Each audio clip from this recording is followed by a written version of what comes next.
Welcome at my Kansas City home nation. So glad to see you guys again. We have a very exciting episode today. I get lots of phone calls, text messages, emails all the time about, I want to invest in real estate. I want to invest in real estate. It is probably, I'm going to say, one of the hardest things to do in real estate, but can be one of the most rewarding things to do in real estate. And I thought it might be great if I could bring on somebody who's kind of been through all of it, started it a while ago, still doing it. But let me stop talking. Let me introduce you to our, I'm going to say our resident real estate investor at White & Associates, Dr. Valerie Chow. Hi, Valerie. Hi, Rhonda. And I'm going to call her Valerie because she's my friend, but you guys got to call her Dr. Chow because that's what everybody calls her. So, Valerie, you've been doing this real estate investing thing for a while. We have. First of all, it's a pleasure to be here, so thank you for asking. Thank you. My husband and I, we started in 2012. Okay. And Has it been that long ago? It's been that long. Whew, okay. But the way I would go home, I saw this sign, house for auction, and it was between UMKC and Rockhurst. And I've kind of always wanted to get involved with real estate, but hadn't really made that jump yet. And so one day I decided to stop in and see what the house was about. And when I went in, it was really a nice little cute house. It had one owner. The guy who lived there, it was being sold by his family because he was deceased. And his family had owned it for 40 years or more. And they were only the second owners of the house. And being where the location was, I thought it would be great for rental property, just right in between UMKC and Rockhurst. And so I knew the time was short to be able to make an offer or a bid on it. So I called Rhonda and I asked if there was someone that they knew that could do a very quick inspection of the house, because the last thing you want to do is bid on a house, you get it, and then you find out that there's all these problems with it and it's a dud. So which most people don't do. Okay. They just buy the house. And you and I have seen a lot of those, haven't we? Yes. Where the people just bought the house and then didn't realize what they were getting into. Yes. And then you had to come and rescue them. And then it's a huge loss. Them, right? It's a huge loss. But go ahead with your story. So they were able to get someone to come and do the inspection. It proved to have really good bones, because that's what I look for in a house. What are the bones like? Because the other things are cosmetic. Cosmetic things are relatively cheap to remedy in relationship to if a house has bad bones, bad foundation, et cetera, et cetera. So they were able to help us with that. And then on the day of the auction, I couldn't be there, but my husband was there, and he went with Bill. I don't think I realized you weren't there. No, I wasn't. Just Bill and John? Just Bill and John. Oh, gosh. Okay, I'm sorry. So, I didn't realize that. No, I wasn't there. Oh, wow. So it was Bill and John. So I told John, I said, if you can, try to get that house. So actually, John did get it. He was the final bid. He was the last bidder. And of course, at that time, people thought that he was bidding way over what should have been the price of that house. But we're talking about 10 years ago. So I believe the opening bid started at $30,000. We saw a lot of those $30,000 houses. Oh, yeah. We can't find them anymore. Yeah, oh, no, not at all. They don't exist. No. And I think most people dropped out when it got to be about $70,000. And John continued to bid, and he did get it. I want to say it was 80-something thousand, which at that time was probably considered on the high end, especially for that neighborhood. But I knew it was in a good location. I felt like it had potential. Because the people he was in bidding against, they were investors also. So they were, basically looking for a deal. But fast forward 10, 11 years later, that house has more than tripled in value. Do you still have that one? Oh, yeah. You do? Okay, all right. Yeah. Because I know you've had some and you've kind of done other. We'll talk about what you've done with them, but wow, that's interesting. That's kind of our flagship home. You don't even like it. You're not even thinking about getting rid of it. I shouldn't be emotionally tied to it. They say you should not be emotionally tied to a piece of property, but you are. In a sense, that was the first one, and we were happy about it. And Rhonda and Bill helped us tremendously in that process of getting that deal done. Well, thank you for that. We have enjoyed working with you and your husband, with John. It's just been very eye-opening for us to kind of watch the neighborhood where you guys have bought most of your investment property for us to just see it turn. I can remember one time you and I were over there looking at a property and somebody stopped us and they're like, okay, who are you going to put in that house? Because we don't want those college students. And you remember that lady that stopped us? Yeah. We were like, sorry, but somebody's got to buy the house. So that leads me into, what was your mission? When you were buying these houses, what was your first goal? Was it just the whole buy and rent scenario? Tell us a little bit about, what you did with the houses. Actually, I bought the houses for the long-term gain, a long-term goal. I was never one that wanted to buy and flip a house. So I wanted to provide rental property. And then,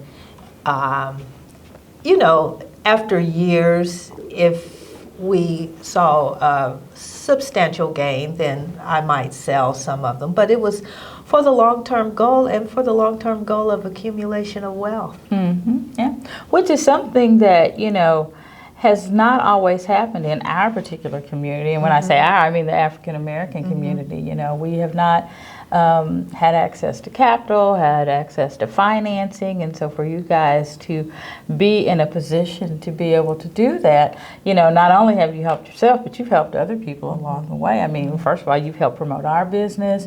You're always referring people to us, but you've helped your property manager. I mean, you guys have helped a lot of people, but that's just you and John. You guys are benevolent, you in that way. So it came to a point, though, where you did decide that you wanted to see what it was like to flip a house. And so tell us what made you go down that path, and then tell us what all you had to put into that. Because, flipping a house is a lot different than just getting something ready to rent. It is. And it depends on your clientele and what you're trying to do. Usually, a home buyer is going to be more discerning than someone who is coming in to rent. And so I tended to do more trendy things with the house, more with the use of colors, with the use of the materials that we made available, with just the different design trends to make it stand out, so that if a person saw 3 houses in that price range, they would say, oh no, this is the house because it stands out from the others because of these features. So I probably put a little bit more into the houses that we actually did flip, and it's only been a couple, but it did pay dividends in that they did sell at the high end of the price point. And the people were very happy with it. And it was really in probably neighborhoods that you wouldn't even think that would garner that price point, but it did. Yeah. You've seen a lot change. And when we talk about neighborhood, we're talking about like the Truthwood neighborhood. And I can't think of the name of one side is Truthwood, isn't the One other side is Truthwood, the other is, Truthwood is on the north. The south, I think this whole thing is might be okay. So we're talking about like north of Rockhurst and south of Rockhurst. We'll put it like that. Yes. So we just have seen so much change over there, and one of the things that I've always applauded you on when you've done, the homes that you have turned over and put up for sale is that you trended them up, but you also kept a lot of the character in the house. I mean, you were very particular in doing that, if I recall.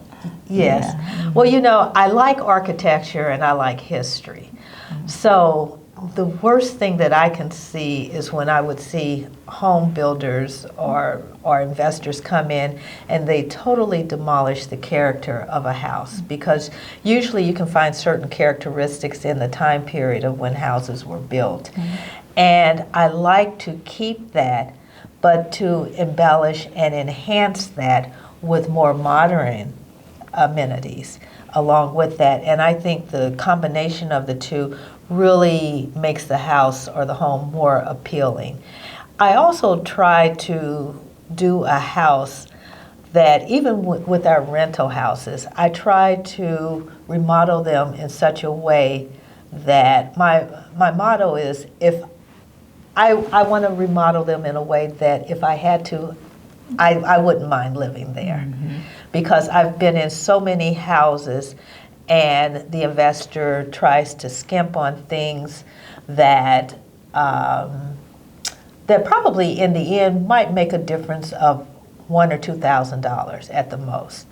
But if they had just invested that extra $1,000 or $2,000 in the house, it would make it so much more appealing for the tenant or the homeowner, and it would increase the value of the neighborhood around there. And so I don't like to walk into a house and they have certain towels and certain things in there that you automatically look at it and say, oh, this is a Section 8 home. You know, they did this specifically for Section 8. So, yeah, I don't like that. I try to do what I can to enhance a neighborhood, too. Yeah, and I think you've done a very good job at it. You know, with that being said, that's not an easy thing to do, and you don't do all that work yourself. I mean, you do a lot of the finding of the materials and, you know, sourcing of materials.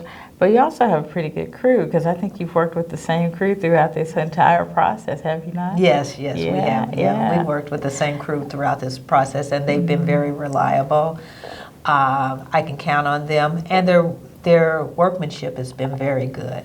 Yeah. Do you think that's like a big thing that most people who are going to like delve into investment property should make sure that they have? I mean, not only do you want to have the financing and the wherewithal to do the project, but also have the people, the resources. I think so. I think that's important, because you can find people that might do it for a cheaper amount of money, but do they really do it correctly? And unless you've been in it for a while, or you have a general contractor to know that, no, this vanity needs to be 20, you know, so many inches from this line or that, whatever, you're relying a lot on their supposedly expertise. So you have to find someone that's very trustworthy. And you guys do a great job. I mean, I mean, probably the best that I've seen. They just bring it home every time. And the last one you did, and we'll talk about that, your big project, I'm going to call it, the duplexes up by the Nelson Atkins. What does that get you up to for properties? Are you in the 20s now? How many properties do you have? How many doors, I guess I should say, is the lingo? We have close to 20 doors. 20 doors, okay. And that includes the two that you just finished up on? Yes, because we did sell, we've sold a couple. Okay, all right, cool. Tell us about the project that, I'm going to keep saying up by the Nelson because that's where it is, but that was like a little off the beaten path for you. You went to a more, what would say, a higher end type of unit, or you made them, we're going to say you made them more higher end type of units. But tell us about that project and what it was like to do two at the same time. Well, it was very overwhelming. It was more overwhelming than I thought, because these were two, it's an upper and lower duplex. Both units are 1,850 square feet apiece. And so it was like doing two homes. But again, it was very satisfying, because I do like decorating. I like picking out the tile. I like doing all of that. And so I got to do two different units. While they were similar in some respects, they were very different in their color schemes. And we thought, when we saw that property again, Rhonda and Bill helped us facilitate the purchase of that property. But again, while it was on the higher end of the properties we had traditionally purchased, we felt like that it was in such a good location that had the potential for nothing but upward mobility, so that whatever we put into the property, we would be able to gain our investment back.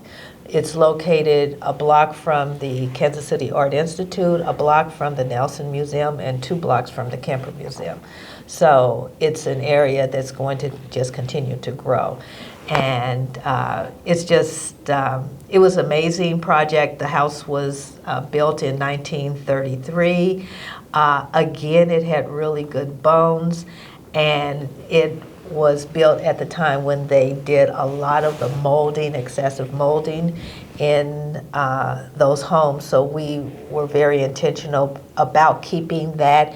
The original buffets that were built in the kitchen, at that time the breakfast area, we kept those, and we just incorporated them into a larger kitchen. So I was very pleased with the outcome, and it was, in the end, it was a lot of work, but it was very rewarding. Well, this is what I'm saying is they are gorgeous. I saw what they looked like before, and she's not going to say anything, but I'm going to tell you, they was like, oh, are you sure?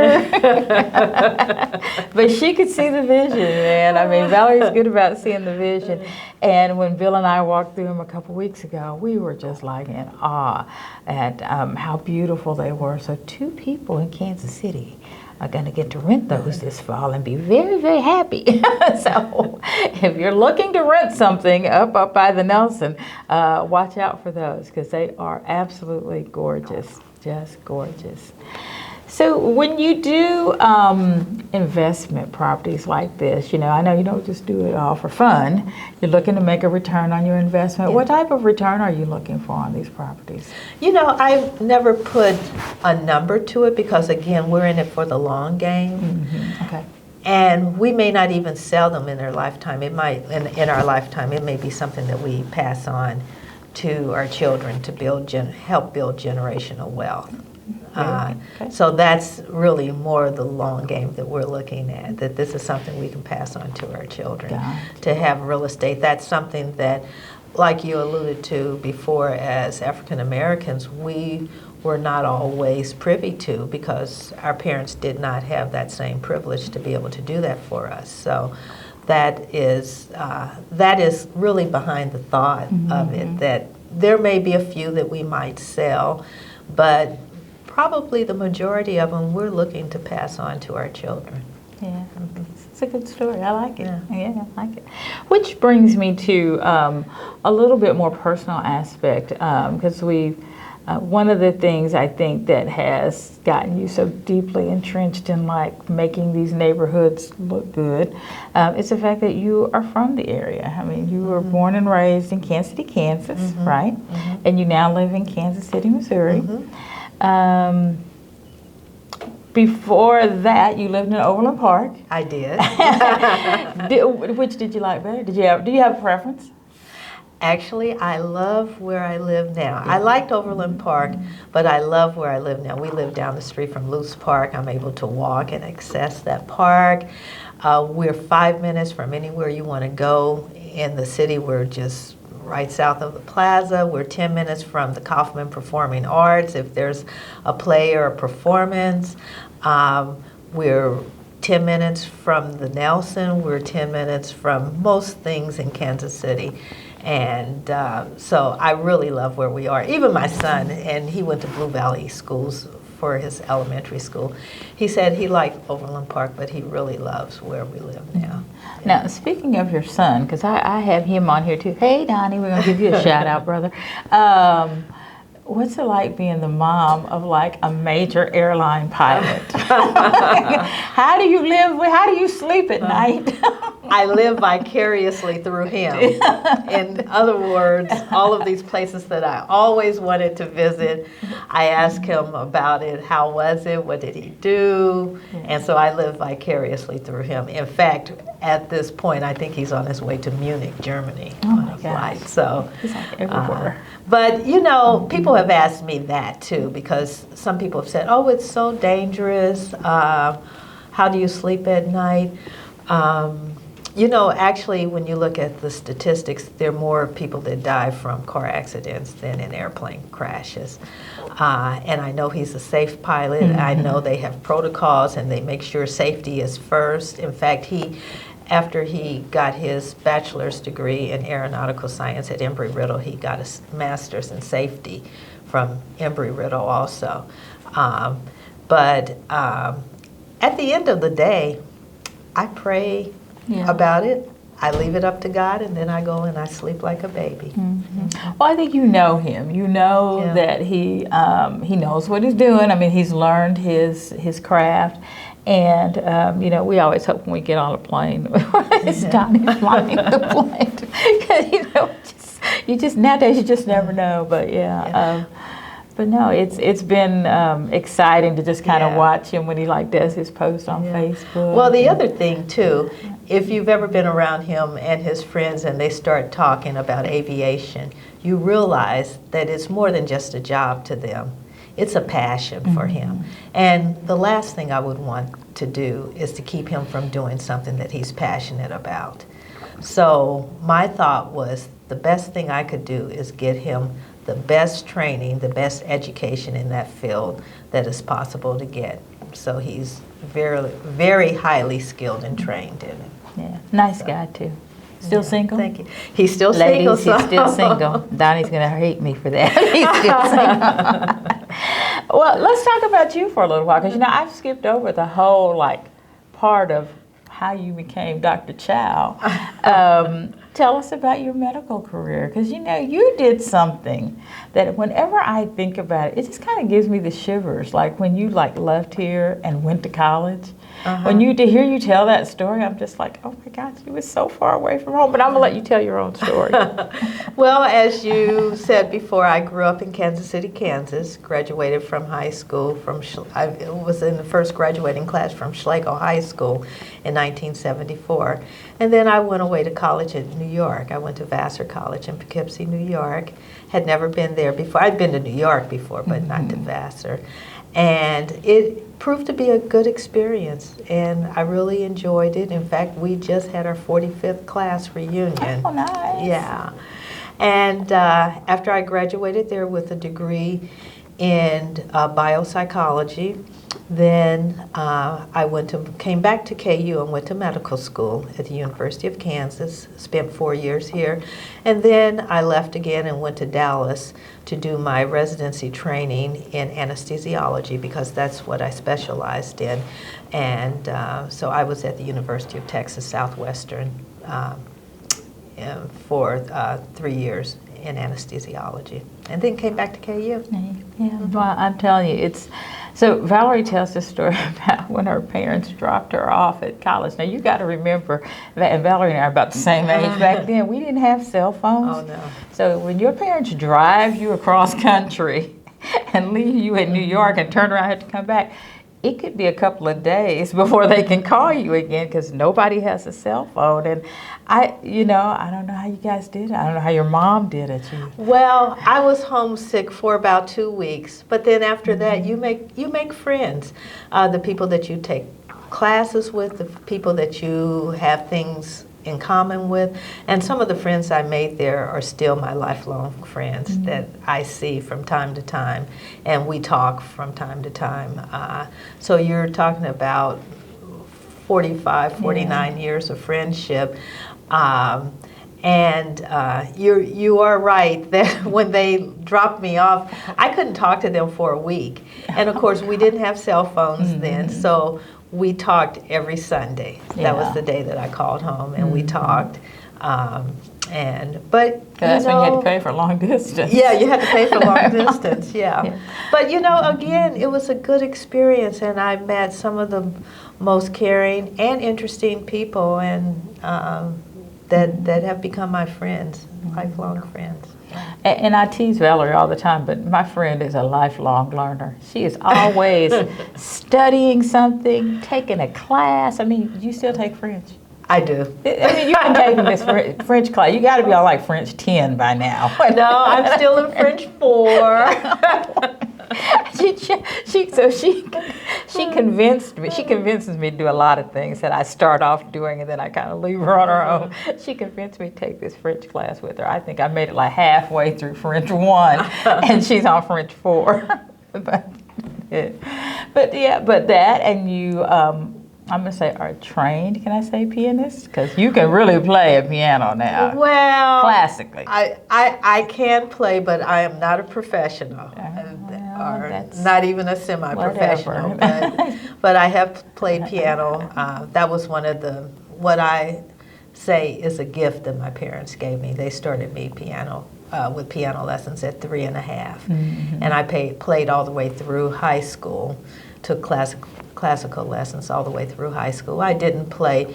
I played for a choir, for the gospel choir in college, but I didn't take lessons. And of course, in medical school and residency, because of the demand of your time, I didn't play hardly at all during that time. But then I picked it back up after my son was born, and he was about 5 years old. I started him in piano, and so I started taking piano again when he was that age. So. Bill and I laugh because we have a piano in our house, and the only time it gets played is when Valerie comes to the house. And it's just sitting there. But I encourage everyone you to, do. This is the time in your life to do those things that you always wanted to do, because learning is a lifelong process. Yeah, it is, and you are so good at it, my friend. Well, thank you. You talked about the whole piano, French. I mean, you and John love experiences, and there are a lot of experiences in Kansas City that a lot of people just don't delve into, but you guys know a lot about, I'm going to say, the cultural aspect of Kansas City. You sit on lots of boards, and I think right now, one of the things I think I know you're working on is like the Nelson Atkins. Which again, you got me into something there, which actually turned out to prove very financially a good deal for me. So, but anyway, tell me about the Nelson Atkins, because you love art. You guys love art. Your home is beautiful. Lots of art there, and I'm not going to tell you where Valerie lives, so you don't go looking at her for her art collection. But tell us about that part of Kansas City, because I don't think we've had anybody on that's talked about the whole, cultural scene in Kansas, and that could speak to it the way you could, because you guys are very much involved. Yeah, well, we do love the arts. We love not only the visual arts, but the performing arts. We love going to plays. For years, I think my husband was on the board of the Lyric Opera for 13 years, and I had not known so much about opera, but he introduced me to opera, and I began to really like it. And then I went on the board of the Nelson Atkins, because we've collected art by African American artists for about 20 years. So we would buy 1 or 2 major pieces a year. And then we had a relationship with the Nelson Atkins. We were ambassadors. There was a program about 15 years ago where they asked people in the community to be ambassadors. And then about 3 years ago, they asked me to come on the board of trustees. And that's been a very enlightening experience, and rewarding and fulfilling. Yeah, because it's just continued to increase my knowledge about art, and basically not just the collecting part, but the rewards of art. We're beginning to know now there's an interface between medicine and art, and that art and being able to experience that is part of a wellness protocol. Yeah.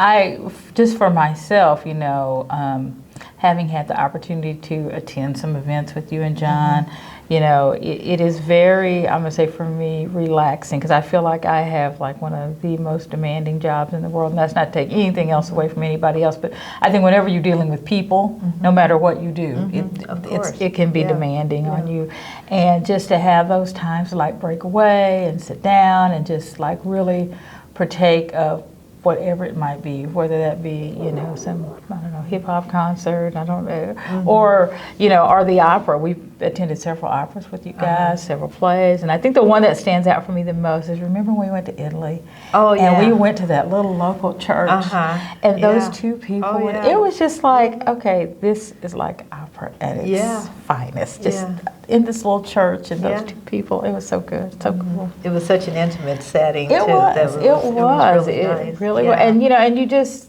I mean, if it hadn't been for you and John, Bill and I would never have done that. But we think about that all the time. And so sometimes I think the people you meet along the way, especially in Kansas City, if you really want to know Kansas City, you got to know the people who know Kansas City. And I think you and John are people who know Kansas City. So we are so happy to know you guys. So glad that you've allowed us to be part of your real estate journey. And just wish you all the success in the world as you continue with your investing in real estate. Well, thank you. It's been a pleasure. It's been a wonderful journey, and you and Bill have greatly enriched that for us. Yeah, we're friends. You're not going to get out of the rapid fire. Okay, I thought we were wrapping up. You thought we were wrapping up, didn't you? Oh, no.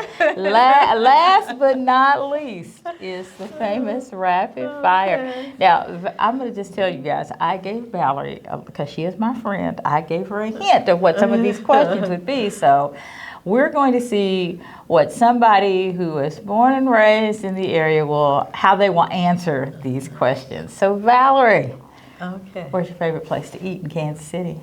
The restaurant at 1900. You like the restaurant at 1900? I do. Where did you go before then? Because that hasn't been around forever. It hasn't been around forever. Before then, I'm trying to think. We would go occasionally to Seasons 52, but of course it's a chain restaurant. The thing I like about the restaurant at 1900 is local. It has one of the best chefs, I believe, in town. She's a female chef, and she is really, really on top of her game. Yep. And I must say, I've never had a bad meal there. Really? I've only eaten there once, and it was very good. I like the vibe. It's so cool. The vibe is good. Oh my God. We have to go, and we have to sit outside. Oh, see, I haven't done the outside thing. We have to do that. We got to do outside. We have to do that. Where's your favorite place to shop?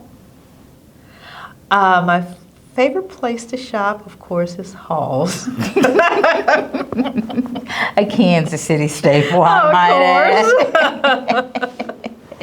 Yeah. Of course, I need to stay out of there. You need to stay out of there. I could think of a couple other places we need to stay out of, but that's okay. Yeah. But I like Halls, but I actually also like this little boutique Hudson and Jane that's in the Crestwood shops. I thought they you would just say have that first. Cute little things, and between Halls and Hudson and Jane, they're probably equivalent. You have this whole little like East Coast Hamptons vibe to you anyway, so that's why I think you like it. So where's your favorite place to go with your girlfriends? As far as restaurant or just anywhere? Anywhere? I like to go to restaurants, and I will say, I was at XWA the other day sitting outside, and I just thought that was spectacular because you could eat, and then afterwards you can go and shop at the Crestwood shops. Hudson and Jane. Hudson and Jane. Yeah, Hudson and Jane. Yeah. Now, do you walk down there from your house? Because that's not too far from where you live. We do. Okay.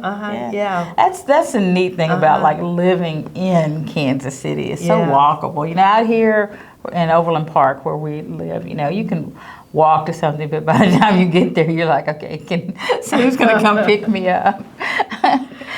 What's your favorite movie? My favorite movie all time was Funny Girl with Barbara Streisand. Okay, I can see And that. Omar Sharif. I can see that. Last question. What is the one place in Kansas City that you think everybody should always visit? Well, I have to say the Nelson Atkins Museum. Yeah. Because it is. It really is a gem in the center of our community. And it has so much to offer. Like you said, it's so relaxing when you go in there. I was in there last Saturday, and I spent 3.5 hours in there because John was out of town. My parents were doing something else. And so I said, okay, I have this time to myself. And before I knew it, I was in there 3.5 hours. I had lunch in there in Roselle Court, okay. which also the food is really good in Roselle Court, too. Yes, it is. And they have the best key lime pie. I forgot about that. I have to remind Bill of that because he loves key lime pie. He has to go to, yeah. he has to get their key lime pie there. Cool. Do they still do that Friday night? Yes, they do. Like late dinner and jazz or something like that? Oh, wow. Yeah. I didn't realize that. So, yeah. But it's really nice. And in fact, the other week, I came through there with my son, and we just stopped in to get a coffee because they have a local coffee shop in there. Again, it's not one of the chains. And their coffee is very good. And they have people sitting around couches, tables, working, and my son remarked, oh, this is a great place. I can come here and work because he does a lot of work since he has a brick and mortar store. He does some work when he comes to Kansas City, too. You guys are all busy. Donnie's flying all around the world. He's got his store, and is it Minnesota? It's in St. Paul. St. Paul, but like all, so cool. I just like the whole entrepreneur thing. Yeah. And I must say that was one of the reasons that medicine even appealed to me, because at the time when I started, most physicians were your own boss. You worked for yourself, and that was one thing about the profession that appealed to me also. Well, Valerie, thank you. We're certainly welcome. This has been a appreciate pleasure. Awesome. Well, that is going to wrap up this episode of At My Kansas City Home. If you'd like to know more about investing, or maybe, just see if you can pick Valerie's brain for a while, just drop us a line down there in the chat. I'll see if I can make the connection for you. I'm sure she'd be happy to help some newbies come along, because she's just like that.